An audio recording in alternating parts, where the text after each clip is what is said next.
मुग्धा और उसकी सास के बीच पूरा समय सास के किसी न किसी काम को लेकर मतभेद चलते ही रहते हैं। बहू, ओ बहू, जरा चाय बना दे। मुग्धा चाय लेकर आती है। ये लीजिए, और कुछ चाहिए? अरे नहीं, बस चाय पीने का मन था। जाओ, तुम दूसरा काम करो। चाय पीने के थोड़ी देर बाद सास दोबारा मुग्धा को आवाज लगाती है। अरे बहुरी, आओ बहू, जरा हलवा तो बना दे, मीठा खाने को मन हो रहा है। इसी तरह मुग्धा की सास पूरा समय कोई ना कोई काम बताकर उसे रसोई से बाहर तक निकलने नहीं देती। कभी चाय, कभी हलवा, कभी पानी तो कभी दूध, हर समय खाने को चाहिए। और उसके लिए अपने हाथ पैर बिल्कुल नहीं हिलाने। परेशान किया हुआ है इन्होंने। सास की जबरदस्ती परेशान करने की आदतों से दुखी मुग्धा एक शाम सचिन के साथ अपने कमरे में बैठी हुई बात कर रही होती है।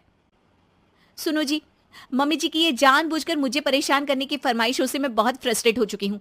पूरे दिन में एक सेकंड का आराम नहीं मिलता। रसोई से बाहर कदम रखती नहीं कि बहू ये बना दे, बहुरी वो बना दे। अरे इनकी फरमाइशें चलती ही रहती है। अरे मुग्धा, माँ खाने की शौकीन है, पर उम्र हो चली है, खुद खाना नहीं बना सकती, इसलिए तुमसे बोलती है। अरे तो शौक भी उम्र देख कर रखने चाहिए ना।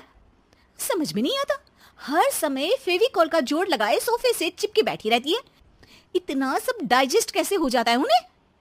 अरे तुम मेरी माँ से इतनी नफरत कैसे कर सकती हो? मैं उनसे नफरत नहीं करती जी, बस परेशान हूँ। जहां मुग्धा अपने पति से ये सब बोल रही होती है, वहीं उसकी सास भी कमरे के बाहर दरवाजे से कान लगाए सारी बातें सुन रही होती है और अगली दोपहर रसोई में मुग्धा के पास जाती है। बहू, आज ना मेरा कुछ मसालेदार खाने का मन है। तो चाय बना दो, मुझे बहुत पसंद है। अरे ना, ऐसा कर लिट्टी चोखा बना ले। और हाँ, जितना मसाला बातों में मिलाकर पति को सुनाती हो ना, सब्जी में भी वैसे ही डाला करो, खाना स्वादिष्ट बनेगा। सास की बात सुनकर मुग्धा हैरान रह जाती है। मतलब अब पूरा समय मुझ पर हुक्म चलाने के साथ बंद कमरे में हुई पति पत्नी की बीच की बातें भी सुनती है? अरे बात जब मेरी थी तो सुनने में क्या दिक्कत है?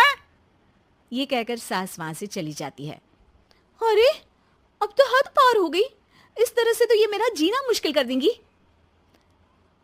मुग्धा सास की हरकतों से परेशान उसका हल सोचने लगती है और इसी तरह कुछ दिन बीत जाते हैं, जिसमें सास का जन्मदिन आता है।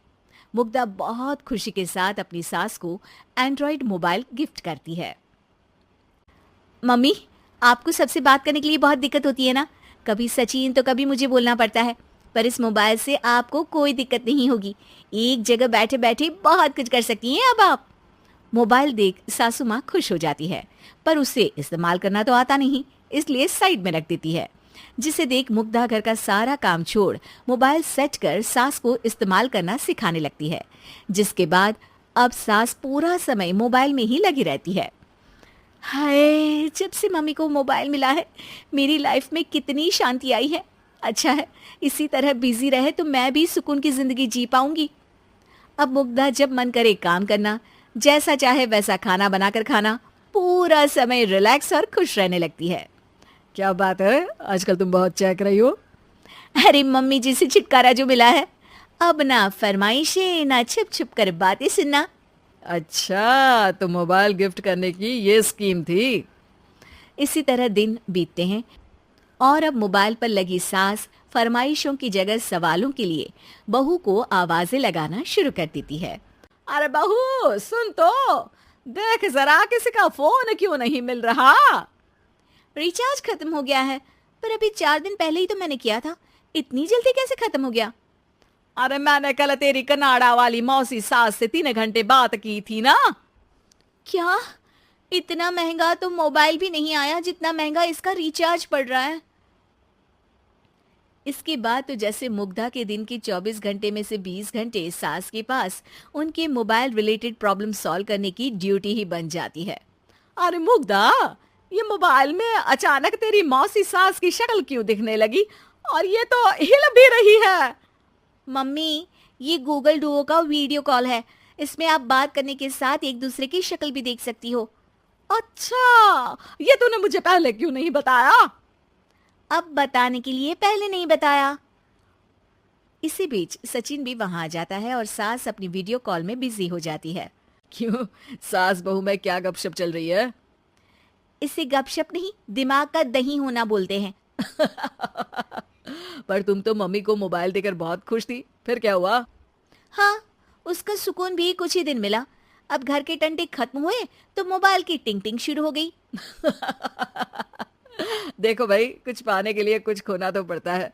आखिर तुमने मोबाइल अपने फायदे के लिए ही तो दिया है, तो फिर सवालों के जवाब भी देने पड़ेंगे, क्योंकि जब तक उनके हाथ में ये फुंथरू रहेगा, तुम्हारी लाइफ में प्राइवेसी और सुकून रहेंगे। कहने का मतलब है अगर इससे प्यार बढ़े तो दाग अच्छे हैं। अरे मुझे पहले दिन से ही पता है मोबाइल किस मकसद से दिया गया है। भूलो मत, इससे पहले मैं बातें ही सुनती थी। सास की ये बात सुनकर मुग्धा शॉक में और सचिन हंसता रह जाता है।